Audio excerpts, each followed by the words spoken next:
Merci d'avoir rejoint ce webinaire en ce jeudi froid de décembre. Webinaire organisé par Hello. Il va donc être aujourd'hui question de gestion électronique de documents, de GED. Hello organise régulièrement des webinaires. Certains sur des sujets spécifiques, celui-ci sera vraiment avec une approche généraliste puisqu'on parlera vraiment de la GED dans sa globalité. Comment va se dérouler la présentation? On va être ensemble pour à peu près 40-45 minutes avec d'abord quelques slides introductives pour replacer certains concepts, nous présenter si jamais vous ne nous connaissez pas. Et puis, on verra le produit en utilisation. Voilà. Donc, je vais me présenter. Je suis Aymeric Martin. Je fais donc partie de l'éditeur Hello. Je suis consultant senior. J'interviens donc avec nos partenaires auprès d'utilisateurs et de clients qui cherchent à améliorer leur processus au travers d'un système tel que le nôtre. Donc vous allez le découvrir au fur et à mesure de la présentation.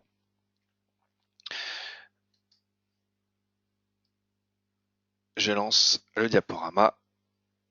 Hop, voici. Donc en quelques mots, Hello est effectivement un éditeur basé en Allemagne. Hello Digital Office, même pour le nom complet. On a effectivement plus de 20 ans d'ancienneté maintenant. Sachant qu'Hello, à la base, vient d'une entreprise qui s'appelait Lights, qui est un petit peu le Clairefontaine allemand, puisque cette entreprise faisait des classeurs physiques, des classeurs documentaires. Et donc du classeur physique au classeur électronique, il n'y avait qu'un pas qui a été donc franchi. La société est basée en Allemagne, mais a bien sûr une présence à l'international, avec des représentations dans plusieurs pays, dont la France, bien sûr. Et sachez que Hello adresse le marché uniquement par le biais de prestataires intégrateurs, donc des personnes que vous connaissez, avec lesquelles vous travaillez régulièrement et qui donc connaissent vos préoccupations et ont également une expertise métier sur l'ensemble des activités qu'on peut couvrir. En termes de couverture fonctionnelle, Hello adresse l'ensemble de la chaîne liée aux documents. C'est-à-dire que bien sûr, ce que vous voyez ici, on va s'occuper de gérer les documents, de faciliter leur accès, leur diffusion, de pouvoir les classifier. Ça, c'est donc les trois silos centrales dans cette slide. Mais ça commence avant tout par la capture du document. Soit c'est une simple numérisation, récupération d'emails ou de documents nativement électroniques, mais ça peut aller jusque de la capture intelligente à travers une solution de LAD, lecture automatique de documents et reconnaissance automatique de documents. Donc ça veut dire que sur une facture, par exemple, on saura extraire automatiquement les informations qui vous intéressent. Sur du courrier entrant, on sait également donc trier les documents automatiquement et récupérer telle ou telle information. Ensuite, Hello gère aussi la conservation longue durée, donc au point de vue logiciel, c'est-à-dire que lorsqu'on choisit donc d'intégrer un document dans sa GED, on peut envisager que on fixe la durée de conservation, qu'au bout de X temps, le document aille par exemple vers un support physique différent. Donc ça, c'est des choses qu'on peut aussi gérer avec Hello. En transverse, bien sûr, sur ces objets documentaires, des processus, ce qu'on appelle aussi workflow. Donc ça, vous verrez la manière dont avec laquelle on peut les utiliser. Et puis également, donc ça c'est sur la partie basse de l'écran, du reporting. Ça c'est couvert soit par des tableaux de bord centrés sur un besoin, soit sur des tableaux de bord que vous pourriez construire de manière personnalisée. Donc ça, c'est via un module qui s'appelle Hello Analytics, que vous pourrez découvrir lors d'un webinaire qui aura lieu début février. J'y reviendrai en fin de présentation. Alors, différents produits. Aujourd'hui, nous allons parler de Hello Professionnel et Hello Entreprise. C'est effectivement la gamme documentaire, la gamme de produits la plus couramment utilisée, celle qu'on pourra le plus facilement personnaliser à vos besoins. Il y a un produit boîte d'entrée de gamme qui s'appelle Hello Office, mais destiné aux toutes petites structures et limité fonctionnellement par rapport aux solutions Hello Pro et Hello Entreprise. Rapidement, sur les pans fonctionnels qui sont donc en bas, on va avoir effectivement la RADLAD, je l'ai dit, lecture automatique de documents, qui est donc un module optionnel. Hello BLP qui donc on utilise lorsqu'il s'agit d'avoir une intégration poussée et bidirectionnelle avec un ERP ou un système tiers qui sera installé chez vous. Et puis Hello XC, donc là ça va être toucher toutes les problématiques d'archivage email, que ce soit l'archivage systématique ou bien de l'archivage conditionnel. Voilà, si on parle, je vais aller assez vite là parce que vous le verrez lors de la démonstration. Bien sûr, donc Hello, alors se distingue par une approche multi-client. Donc on pourra avoir accès à un espace documentaire depuis donc un logiciel installé sur le poste, depuis simplement un navigateur internet, depuis une application mobile. Vous le verrez aussi, pourquoi pas depuis la suite Office, donc sans avoir l'impression de lancer son interface vraiment GED, de voilà, pouvoir créer des documents et puis les archiver. Donc ces interfaces existent et donc en termes d'adaptation, on saura bien sûr personnaliser la solution puisque Hello est une GED, on va dire générique et pensée pour être transverse. Donc ça veut dire qu'on va vraiment pouvoir capitaliser dessus et intégrer tout type de processus. Le collaboratif, que ce soit autour des documents, que ce soit à travers des workflows ou bien à travers des échanges, qu'on va pouvoir donc laisser des commentaires autour des documents. Et puis voilà, grand avantage de la GED, la recherche rapide et intelligente. Lorsqu'un document figure en GED, eh bien vous savez que vous pourrez le retrouver de manière quasi instantanée et évidemment beaucoup plus rapidement que si ce document était physique chez vous dans votre entreprise ou bien s'il était sur voilà, un serveur de fichiers ou bien sur tel ou tel voilà, dans un email ou dans un répertoire sur votre PC. Qui dit GED dit fiabilisation, sécurisation. C'est vrai que l'ensemble des actions est tracé, donc on sait exactement ce qui s'est produit lors de la vie d'un document, par quelle étape dans son process il est passé. Et on sait bien sûr garantir l'accès aux documents uniquement aux personnes habilitées. Donc telle catégorie d'utilisateurs vont avoir accès à tel document, peut-être avoir des droits restreints, simplement en lecture, d'autres en modification. Donc tout ceci se gère très finement au travers des droits et habilitations qu'on vient définir dans l'interface d'administration. Beaucoup de fonctionnalités, vous allez en voir quelques-unes au travers de la démonstration. Simplement ici, voilà, cette slide est destinée à en présenter quelques-unes et évidemment qu'un projet ne les met pas toutes en jeu et peut-être qu'un projet voilà, simple n'en fera intervenir que certaines, en tout cas dans un premier temps. Ce qui est intéressant effectivement, c'est de pouvoir, une fois que la solution est en place, faire, imaginer d'autres choses et construire autre chose à partir d'elle. Comme je le disais, Hello est une GED générique, donc beaucoup de choses ou de processus peuvent être modélisés.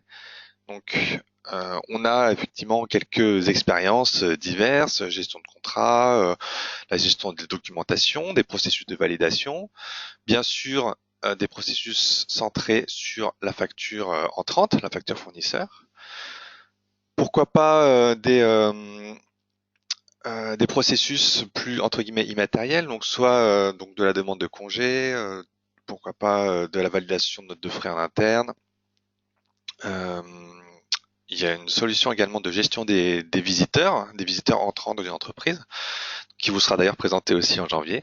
Donc voilà, il y a beaucoup de choses à faire, il y a beaucoup de choses à imaginer, et avec cette pâte à modeler qu'on a, on saura effectivement adapter la GED à votre besoin.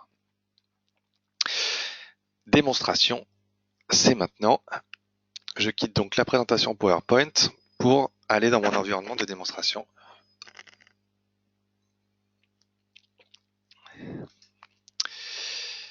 Qui est celui-ci. Alors, ce que je vais faire, c'est qu'ici, je vais me connecter à ma GED. J'utilise pour ceci une fenêtre d'authentification. Cette fenêtre d'authentification me sert moi beaucoup en démonstration pour pouvoir passer d'un utilisateur à un autre. Souvent, dans la vraie vie et dans les projets, cette authentification en fait est écheintée et découle de l'authentification Windows, de telle sorte que effectivement les utilisateurs puissent lancer directement leur interface GED. Et je vais utiliser deux types d'interfaces lors de cette démonstration. L'interface ici, donc installée sur le poste, et puis je vais me connecter aussi via mon interface web. Ici, je vais choisir un autre utilisateur, par exemple. Hop, voilà. Alors, ce qu'on voit effectivement lorsqu'on lance la GED Hello, donc on arrive sur une page d'accueil. Cette page d'accueil me dispense des informations pertinentes pour moi, utilisateur. Sur la partie gauche, vous voyez des tuiles, un peu comme on a l'habitude sur Windows 10. Donc ça, c'est des choses que vous allez pouvoir bien sûr personnaliser et qui donc vous présentent un accès facilité à certaines fonctionnalités, à certaines zones du plan de classement, à certains espaces documentaires, vous donne pourquoi pas, comme ici ce diagramme circulaire, des indications sur des tâches ou un avancement, donc un statut des documents. Voilà, donc l'idée c'est qu'effectivement d'un coup d'œil vous puissiez embrasser donc les informations et les process que vous avez à accomplir. Là vous voyez ici par exemple en mon espace de tâches, je sais que j'ai 5 tâches à accomplir qu'il faut donc que je traite. Sur la partie centrale, eh bien, des informations qui me sont adressées. Par exemple, ici, j'ai été cité par Lena, donc avec un façon Twitter. J'aurais également pu être abonné à un hashtag, par exemple sur un projet interne d'entreprise. Voilà, dès qu'il y a une discussion à ce sujet, eh bien effectivement, j'en suis notifié. Je peux sinon être abonné à un document, choisir dès qu'il y a une modification sur un document, en être averti. C'est le cas ici, par exemple ici sur ce document. Eh bien, je vois que Tom a donc modifié le document et donc j'en suis averti. Sur la partie droite, des processus que j'ai initiés, dont certains ici, vous voyez, sont en retard et mis en évidence par ce biais. Alors, si on regarde ce qu'il y a derrière, effectivement, là, par exemple, il y a une discussion autour d'un document, donc je vais cliquer sur ce document pour arriver directement dessus. Et donc, voilà mon document. Je retrouve éventuellement, si je voulais, l'historique des discussions autour de ce document. Je peux consulter mon document. Et ce document, d'ailleurs, soit dit en passant, il a été donc il est rangé dans ici un dossier marketing, plan d'action, etc. Donc le classement des documents est une notion importante dans une GED, c'est quelque chose qu'on définira avec vous pour que vous puissiez facilement accéder aux documents. Une autre chose qui est importante, c'est ce qu'on appelle les index. Donc si ici je me place, donc je vais circuler dans mon plan de classement. Si je regarde ici par exemple sur des notions de facture, je vais plutôt aller ici, hop, voilà. Donc pareil, je retrouve mes documents qui sont ici. J'ai, vous voyez ici, sur ce document, donc que je peux bien sûr consulter, je vois des informations. Donc là, toujours dans cet espace d'échange, ça c'est une notification qui a été produite par un workflow. Donc ce workflow, ben voilà, je sais qu'effectivement, donc la facture est en cours de traitement et d'ailleurs je peux faire figurer des index. Je peux avoir un aperçu justement des index du document. Donc les index, c'est ce qui va me permettre, moi, donc c'est ce qui pour moi utilisateur est utile dans mon entreprise pour caractériser un document. Donc, outre son emplacement, on a dit dans le plan de classement, eh bien, ça m'intéresse quand j'archive une facture de savoir quel est le fournisseur, quel est le montant, etc. Donc, quand on rentre un document en GED, on va définir sa typologie, donc des typologies qu'on aura créées. À chacune des typologies correspondront des index.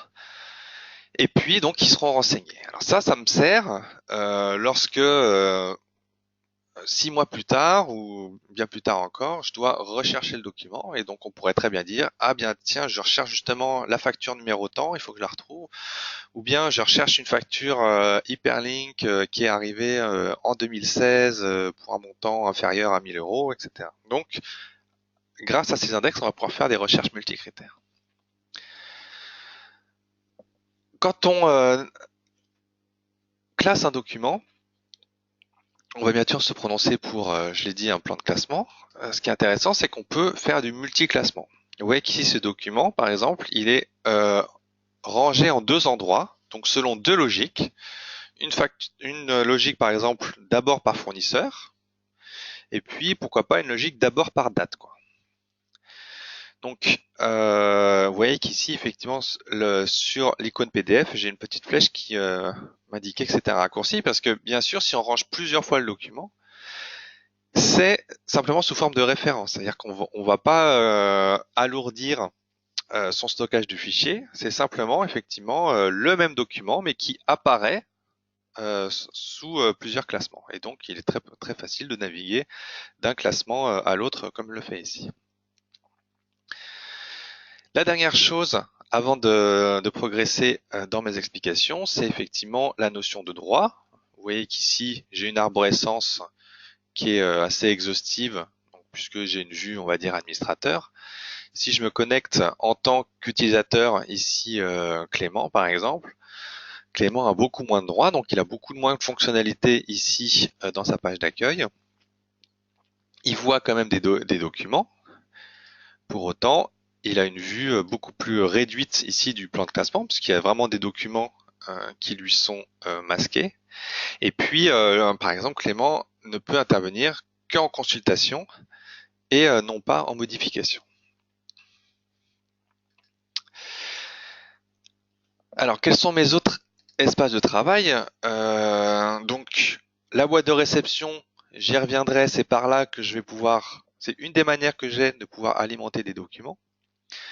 L'espace recherche, c'est ce que j'utiliserai pour bien accéder à mes documents par le biais d'une recherche. Et puis, pour les principaux espaces, espaces tâches sont donc les workflows, donc les tâches que je dois accomplir. Donc moi ici, si par exemple je me place dans le contexte, dans la logique d'alimenter ma GED avec des documents. Alors je vais pouvoir, par exemple ici numériser, donc piloter un scanner qui serait relié à mon poste. Si jamais j'ai pas de scanner que je puisse utiliser directement lié à mon poste, je peux aller utiliser mon multifonction. Et le multifonction, par exemple, je le paramètre pour qu'il dépose des documents dans un répertoire.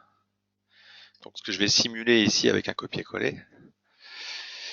Et à ce moment-là, si je fais ça, le document remonte automatiquement ici dans mon espace.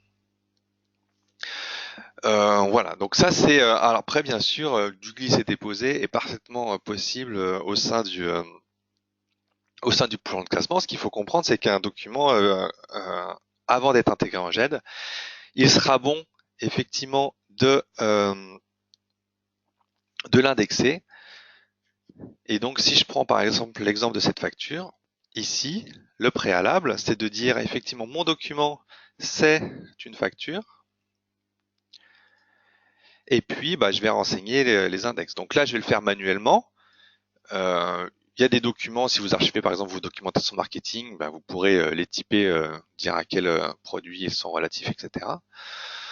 Lorsqu'on a des documents qui se ressemblent un petit peu comme la facture ou même des documents que vous produisez, donc des documents sortants, eh bien, il y aura bien sûr des moyens d'automatiser pour pas que cette saisie soit manuelle et donc fastidieuse. Néanmoins, si je fais la saisie d'appoint, j'ai toujours le confort de me dire que plutôt que de saisir le numéro en entier, donc déjà ce qui est intéressant, c'est que je bénéficie de la couche texte. Donc il y a une recherche de caractères qui a été faite. Donc si je saisis les premières lettres, lui il est capable de me dire que de toute façon dans le document, il y a que le numéro de facture en question qui correspond, et donc je peux comme ça accélérer la saisie. Je peux même, si je suis plus à l'aise avec la souris, venir pointer sur une zone du document, puisque donc en fait, comme je l'ai dit, la recherche de caractères a été effectuée. Donc là, numéro de facture, je clique à cet endroit, je vais mettre une date pour aller vite, un fournisseur, là encore, soit je le saisis, mais sans doute qu'on serait en lien avec une base de données. Donc là, je vais aller assez vite. Voilà, et puis pourquoi pas un montant, hop, TTC, donc à ce niveau. Hop.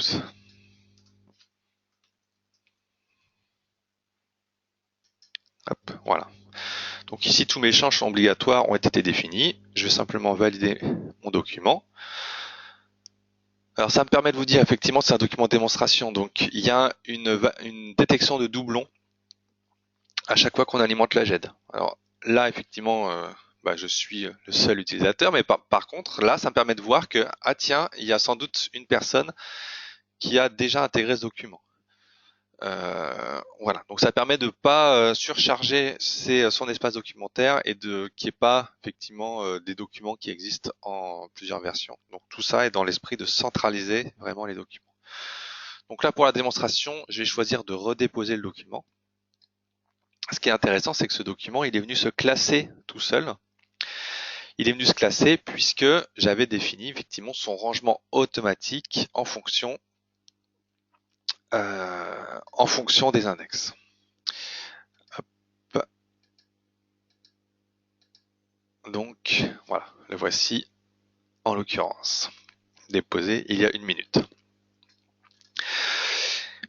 Alors, je peux aussi, on pourrait très bien imaginer pour alimenter donc la GED, d'utiliser, comme je disais, Hello existe intégré à Microsoft Office. Ça veut dire que lorsque je travaille sur un document, donc si je produis du contenu, hop, et puis tac,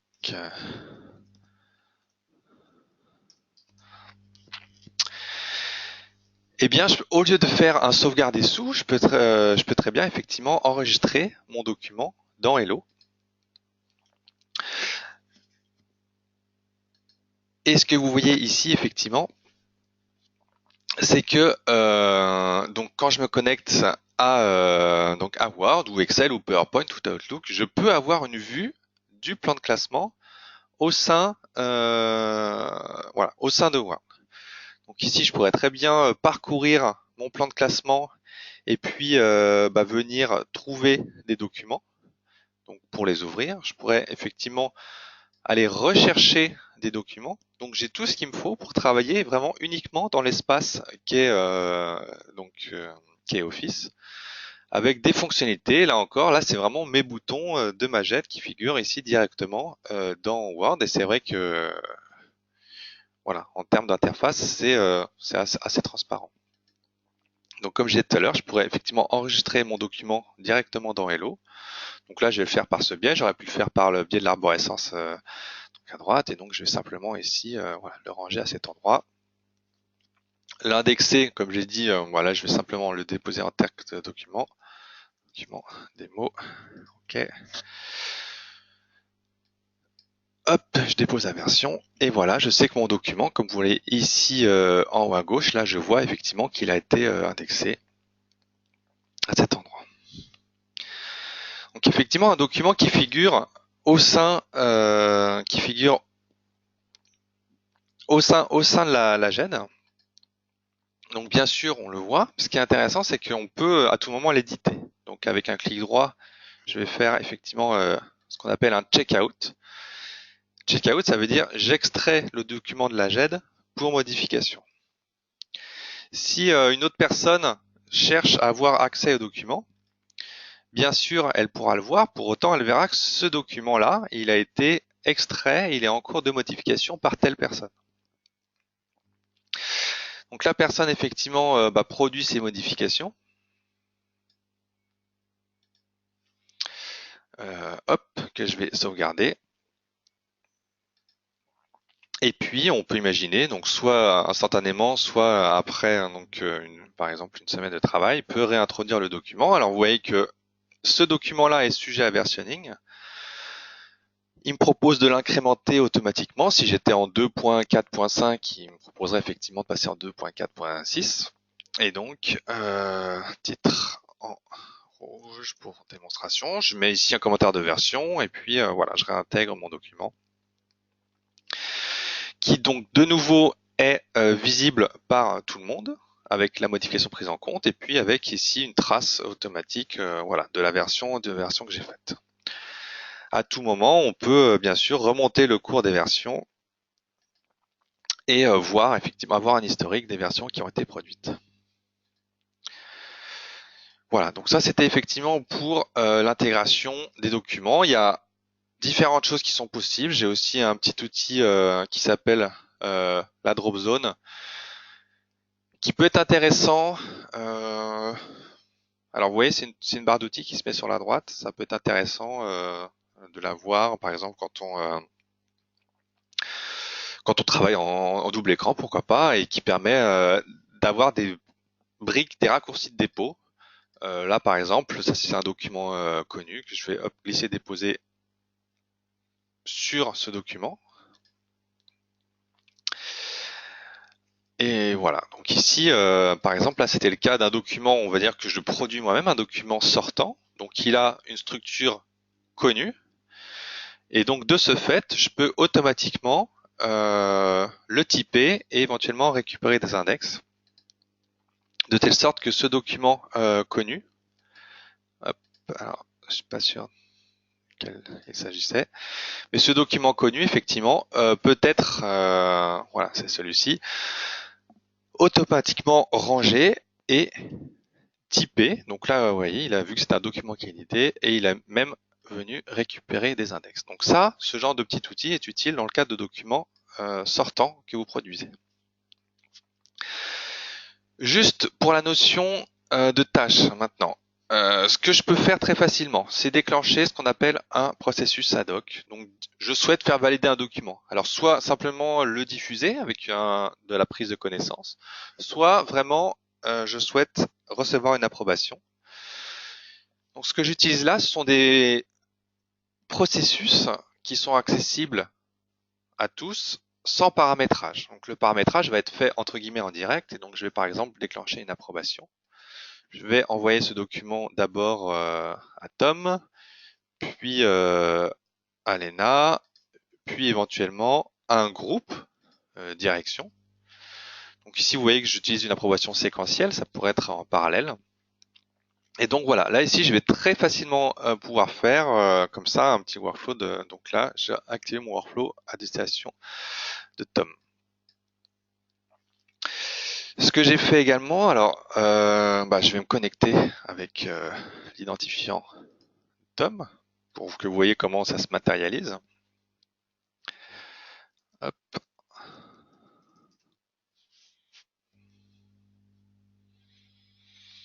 Donc Tom se connecte régulièrement à sa GED. Il voit qu'il a ici 4 tâches à accomplir. Donc il se rend dans son espace tâches et il voit effectivement qu'il a un document pour approbation. Hop, je vais modifier le document.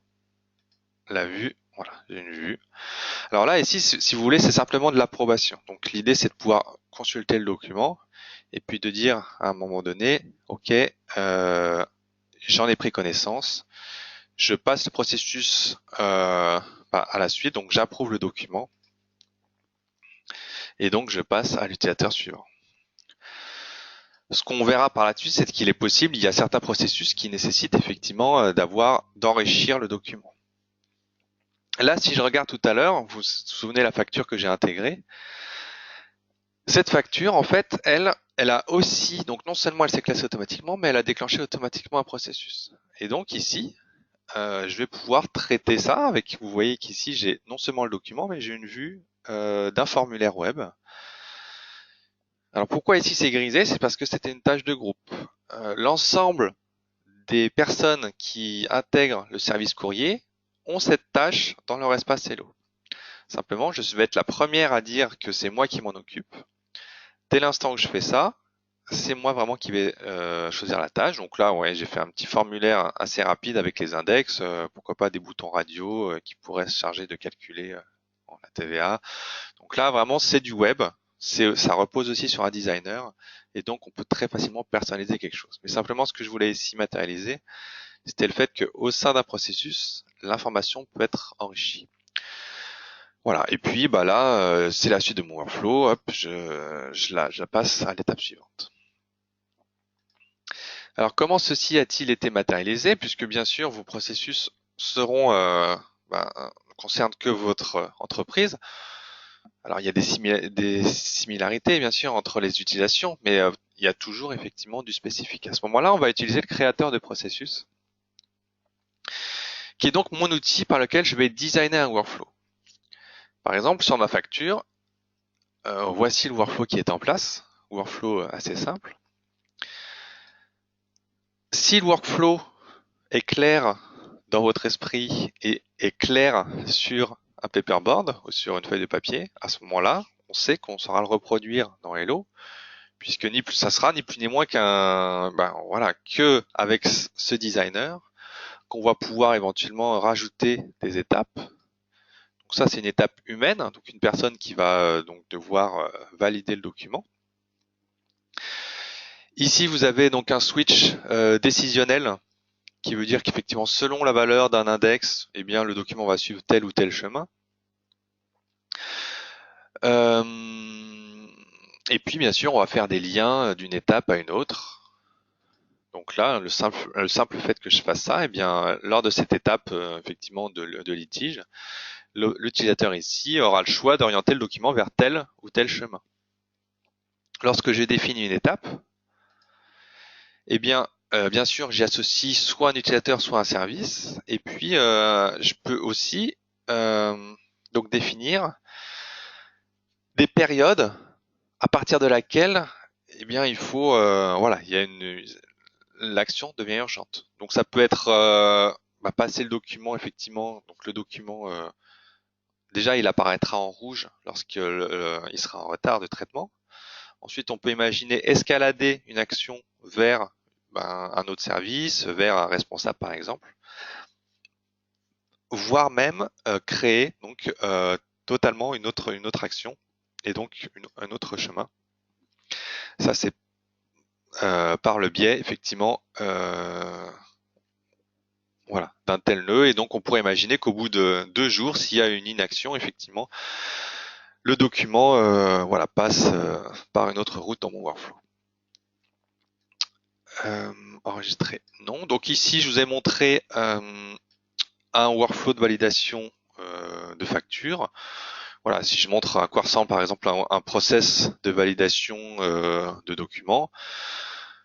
C'est un exemple. Ici, j'ai mis plusieurs comités de validation avec donc le rédacteur, la partie vérification, la partie approbation, et puis ensuite la partie diffusion du document. Ça, c'est des processus classiques qu'on sait implémenter. J'ai parlé workflow. Dernière chose que je dirais sur ce sujet, c'est que là, tout ce que vous avez vu, effectivement, tout ce qu'on a manipulé aujourd'hui, c'était lié à la notion de document. Pour autant, un workflow, il peut être immatériel. Il n'y a pas forcément un document au bout. Donc Hello, c'est bien sûr gérer du workflow uniquement à partir de formulaires. Si je reviens sur ma page d'accueil par exemple, d'ailleurs vous voyez qu'elle s'est complétée puisqu'il y a eu des actions en lien avec des documents qui me concernaient. Je donne l'exemple de la gestion de contrat. Hello dispose de modules ciblés sur des besoins, en particulier donc la gestion de contrat, gestion de facture, gestion des fournisseurs. Et donc on peut imaginer tout à fait initier un workflow. Donc voilà, vous voyez effectivement, je vais créer un objet, donc un contrat en l'occurrence, mais donc uniquement par le biais d'un formulaire.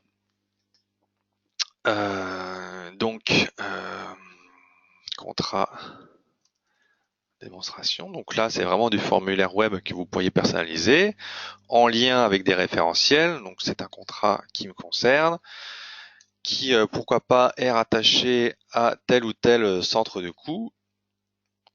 Et je vais un peu vite. C'est un contrat qui va débuter au 1er janvier 2018, qui va durer 2 ans. Il y a une période de résiliation de 3 mois et je souhaite en être averti 5 semaines auparavant, par exemple. C'est un contrat que j'ai établi avec telle société. Donc là, effectivement, là encore, je me base sur référentiel ou sur des contacts que j'aurais préalablement enregistrés au sein d'Hello. Et hop, voilà, c'est pourquoi pas un contrat avec 900 € mensuels. Voilà. Donc c'est simplement, voilà, c'est la seule chose que je voulais montrer, c'est que ici, rien qu'en remplissant un formulaire, j'ai pu déclencher donc pareil des workflows. J'ai un objet ici. Alors certes, c'est un dossier, mais dans lequel on pourra par la suite, auquel on pourra rattacher des documents. Mais donc ce contrat pourra donner lieu à des actions. Alors est-ce que j'en ai ici par exemple? Vous voyez ici, je suis dans le cadre d'une validation de contrat, et donc j'ai un contrat qui m'est présenté. Je retrouve les informations que j'ai saisies, des informations qui ont été saisies par le rédacteur du contrat. Et puis, soit c'est uniquement vraiment un objet de données, ou soit je parcours mes documents pour avoir accès, voilà, relire le document, le consulter, etc.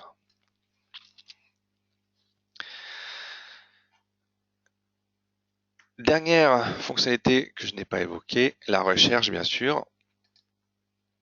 La recherche va se faire par le biais de cette interface. Cette interface permet éventuellement de dire, effectivement, je recherche un document de tel type, éventuellement déposé par telle personne, avec qui on peut vraiment faire la recherche multicritère, donc qui concerne tel produit.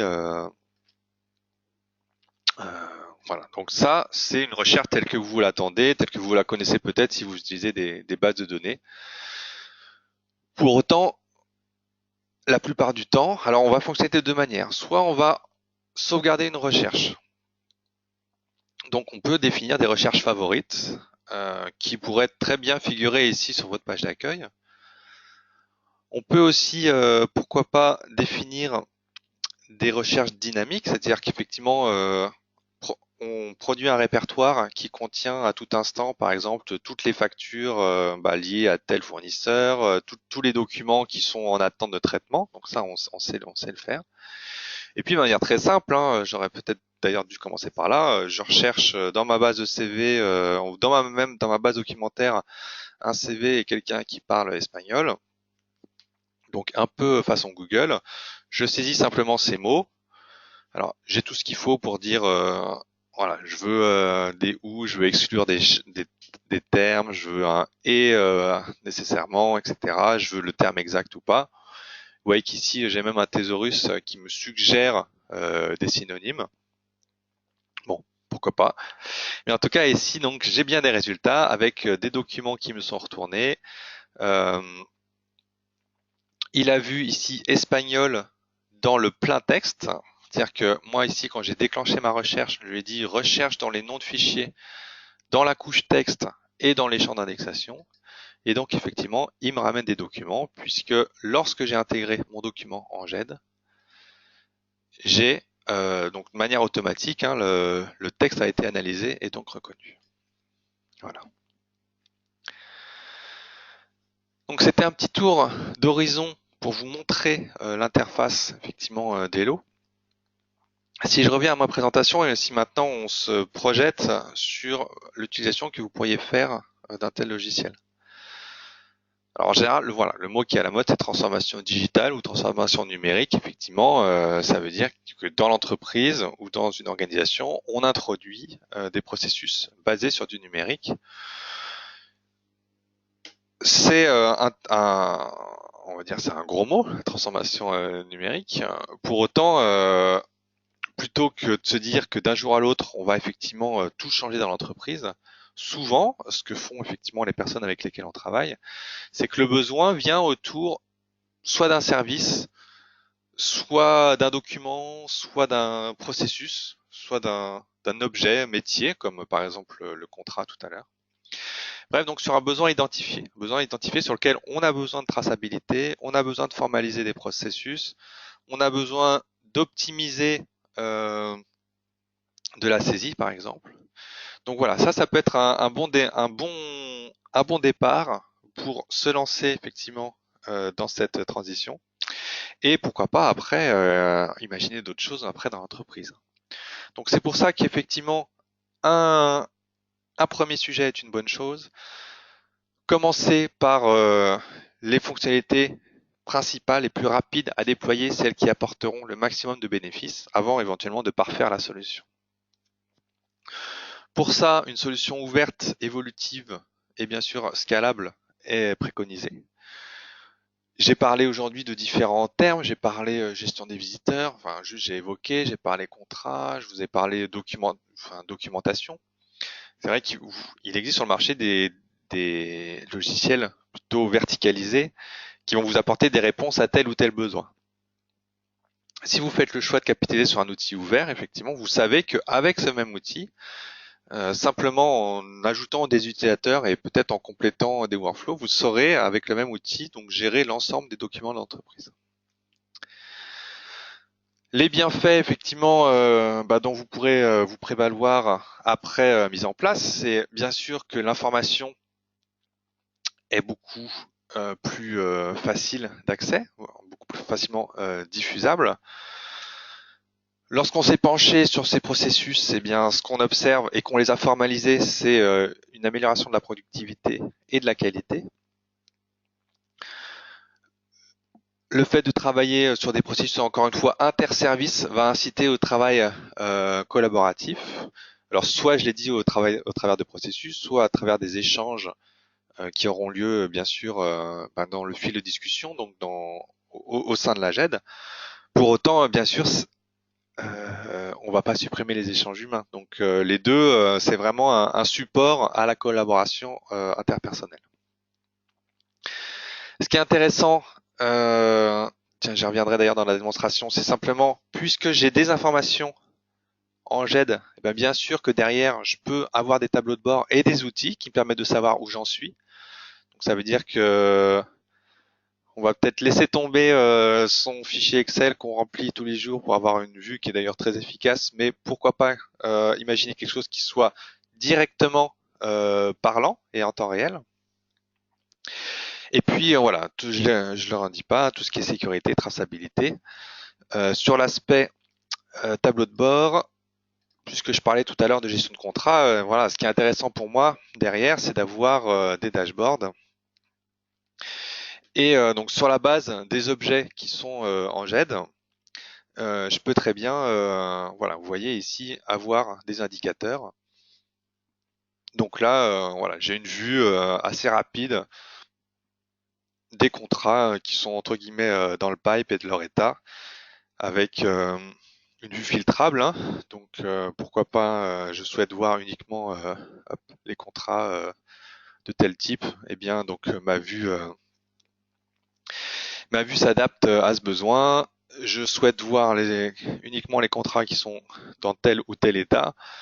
Et donc, on va directement ici, on circule directement vers ces objets métiers. Voilà, donc c'est effectivement un plus que peut offrir le fait de faire de converger ces documents vers une GED. j'en ai fini avec cette présentation, il est 10h46. Je vais regarder si vous m'avez adressé des questions. Et puis, j'aurai juste un mot de conclusion dès que j'aurai regardé ces informations.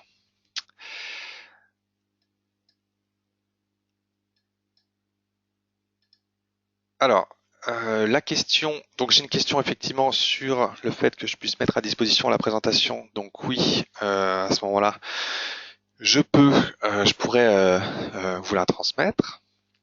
C'est une question technique. Votre solution est-elle multiplateforme? Alors, il y a différentes choses. Donc, je l'ai dit, il y a plusieurs façons d'accéder à la GED. Donc, plusieurs clients. Hop. Donc, j'ai un client léger. J'ai effectivement un client riche qui fonctionne, quel que soit. Donc, en fait, c'est une technologie Java. Donc, on sait qu'on pourra effectivement y accéder depuis plusieurs supports. J'ai un client mobile disponible pour iOS et Android. Le client Office, je l'ai dit. Donc ça, c'est pour les aspects client, donc interface. Ensuite, côté serveur, on peut installer ça soit effectivement en environnement Microsoft, soit sous Linux. Donc les deux sont possibles. En termes de base de données, principalement SQL Server, enfin le plus fréquemment on va dire, même si on est compatible, donc SQL Server, Oracle, DB2 et Postgre. Voilà. Donc avec tout ça, effectivement, on sait répondre aux contraintes d'architecture dans la solution Hello Entreprise. Donc si vous vous rappelez en début de présentation, je citais les deux, Hello Professionnel et Hello Entreprise. La couverture fonctionnelle est la même, simplement Hello Entreprise, on sait effectivement répartir même les serveurs sur différents justement serveurs et comme ça démultiplier la puissance de la solution.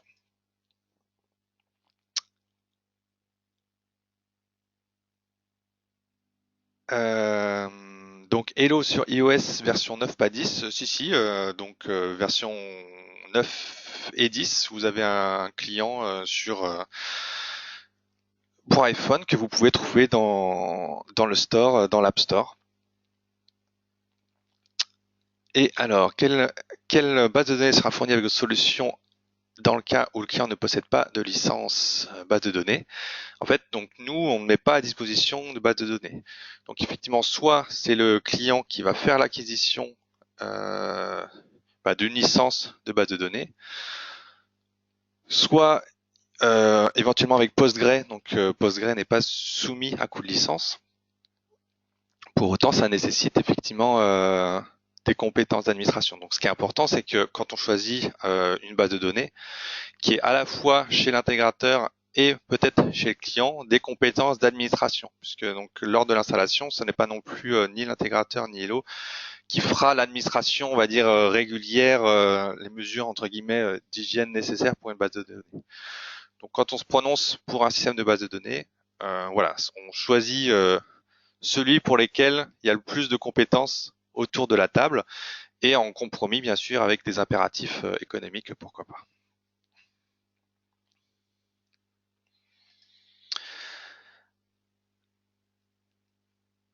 Voilà. Bon, je vous remercie pour ces questions. Si vous en avez d'autres, n'hésitez pas à nous recontacter. Ce que je vous propose, alors, une dernière question, intégration avec données, c'est possible pour l'intégration de différents types de scanners. Alors, les types de scanners, en fait, qu'on va pouvoir intégrer sont des scanners, des sources Twain. Donc, voilà, c'est la seule contrainte que j'ai. Sachant que si c'est un scanner, comme j'ai dit, un multifonction, on va préférer plutôt que de piloter ce multifonction, paramétrer le multifonction pour qu'il dépose des fichiers dans un répertoire qui serait scruté par Hello. Voilà. L'actualité d'Hello, c'est bien sûr donc des webinaires qui sont mensuels. Le mardi 9 janvier, on traitera donc d'un besoin particulier, la gestion des visiteurs. Donc c'est ce qu'on appelle une business solution Hello. Et puis le 8 février, on montrera un nouveau module qui s'appelle Hello Analytics. Un nouveau module qui permet de tracer définir soi-même ses tableaux de bord, de paramétrer des diagrammes. Je vous ai montré moi ici des tableaux de bord qui étaient livrés tels quels, mais voilà, vous pourrez très bientôt définir vous-même vos propres indicateurs, ce qui est un gros plus, avouons-le. Voilà, et puis là je vois un petit peu loin, hein, puisque je vous parle déjà du mois de mars 2018 avec le salon d'occupation, lors duquel vous pourrez nous retrouver à Paris, Porte de Versailles. Voilà, restez en contact avec nous sur le site, sur la chaîne YouTube. Je vous souhaite une bonne journée, une bonne fin d'année. On a encore le temps, mais néanmoins on est en décembre. Et puis à très bientôt autour de nos solutions. Au revoir.